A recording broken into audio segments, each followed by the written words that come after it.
عن جابر رضي الله تعالى عنه قال نهى النبي صلى الله عليه وسلم أن يجسس القبر وأن يبنى عليه وأن يقود عليه হযরত রাসূল করিম সাল্লাল্লাহু আলাইহি ওয়াসাল্লাম তিনটি কাজ হতে নিষেধ করেছেন। এক নম্বর, কবরকে পাকা করতে, আইজাসসাল কবর।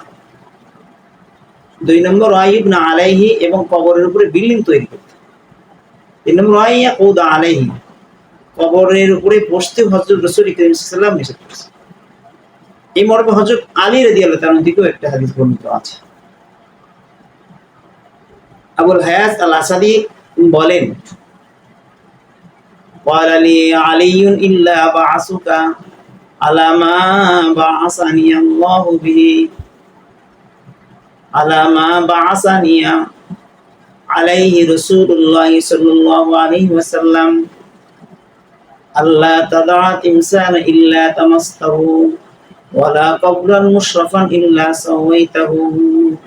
হযরত আলী রাদিয়াল্লাহু তাআলা আনহু আবুল হায়াত আল আসাদিকে বলেন, আমি তোমাকে এমন কাজে প্রেরণ করতেছি যে কাজে স্বয়ং রাসূল করিম সাল্লাল্লাহু আলাইহি সাল্লাম আমাকে প্রেরণ করেছেন। অর্থাৎ কাজটি হচ্ছে, যেখানে মূর্তি পাবে সেটাকে ভেঙে চুরমার করে দিবে, এবং যেখানে কোনো উঁচু কবর পাবে সেটাকে ভেঙে সমান করবে। তো সমানের ব্যাখ্যায় কতটুকু সমান করবে? 1 বিঘত উঁচু রাখবে, এর চেয়ে বেশি উঁচু হলে সেটাকে ভেঙে 1 বিঘত উঁচু রাখবে।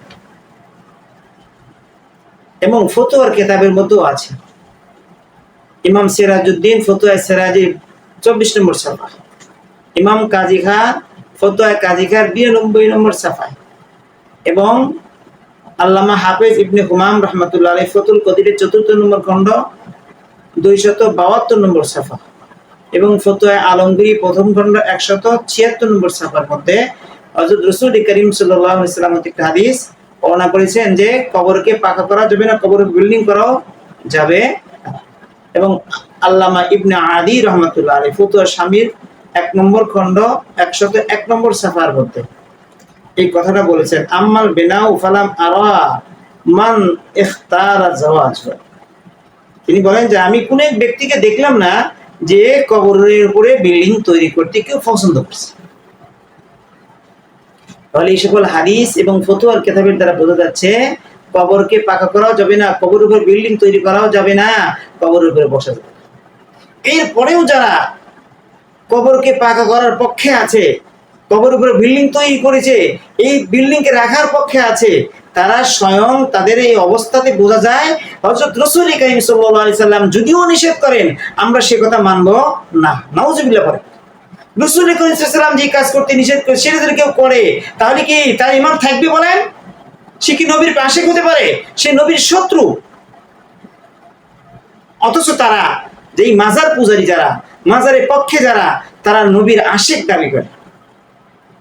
বরং আমি বলতে চাই তারা আল্লাহর ওলিদের মাজারের ভক্ত প্রকাশ করতেছে।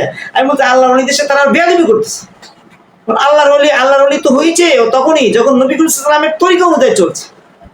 নবী করিম সাল্লাল্লাহু আলাইহি ওয়াসাল্লাম নিষেধ করছে, সেই কাজের বিপরীত করে সে কখনোই আল্লাহর ওলি হতে পারে না। আল্লাহর ওলির কবর থেকে বলতেছে তোমরা রাসূল করিম সাল্লাল্লাহু আলাইহি ওয়াসাল্লামের কথা অনুযায়ী চলো, আমাদের কবরকে আকাশ সঙ্গে এরকম উচ্চ বিল্ডিং করো না।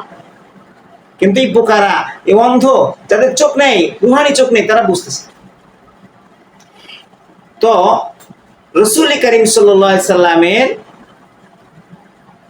আদেশ এবং নিষেধের বিপরীত চললে কোনদিন রাসূলের আশিক হওয়া যাবে। তো যারা বলতেছে যে মাজার পাকা করা যাবে, কবর বিল্ডিং করা যাবে, কোন একটা নস দেখাতে পারবে, কোন একটা হাদিস দেখাতে পারবে না, কোন আয়াতও দেখাতে। কোন কোন মাজার পূজারী আলেম বলে অমুক কিতাবের মধ্যে আছে, ফতোয়ার কিতাবের শামির মধ্যে আছে, অমুক এরকম ভাবে তহাবি শরীফ, কোন একটা হাদিসও দেখাতে পারবে না। অতএব আপনারা সচেতন যারা মাজার, তবে একটা প্রশ্ন হলো তাহলে কি মাজার ওয়ালা যারা আল্লাহর ওলি তাদের সাথে আমরা, তারা তো সম্মানী ব্যক্তি, সম্মানী ব্যক্তির সম্মান না আচরণ করাই তো এটা নিয়ম। হ্যাঁ, তাদের জন্য সম্মান হবে, তাদের জন্য উপকার হবে, তাদের জন্য কি করা, তাদের রুহের মাগফিরাতের জন্য, রুহানি শান্তির জন্য দোয়া কালাম কোরআন হাদিস পড়ে পড়ে তাদের রুহের উপরে বকশিশ করে দেবে। তারা আমাদের দোয়ার অপেক্ষায়, তাদের দোয়ার অপেক্ষায় থাকে। তারা এটা চান আমার কবরকে তোমরা পাকা করে উঁচু করো। রাসূল সাল্লাল্লাহু আলাইহি ওয়াসাল্লাম যেটা নিষেধ করেছেন তারা কখনোই এটা চান।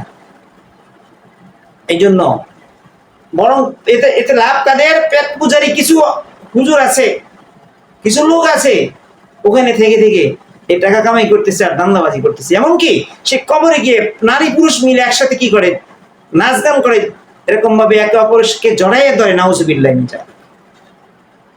আল্লাহ তাআলা আমাদেরকে সঠিক সঠিক পথ অনুযায়ী রাসূল সাল্লাল্লাহু আলাইহি ওয়াসাল্লাম যা করতে বলছেন, যা নিষেধ করেছেন, সেগুলা মেনে এবং নিষিদ্ধ কাজ থেকে বিরত থেকে আমল করার, রাসূলের আশিক হওয়ার তৌফিক দান করেন। আল্লাহ পাক সবাইকে সহিহ বুঝ অনুযায়ী আমল করার তৌফিক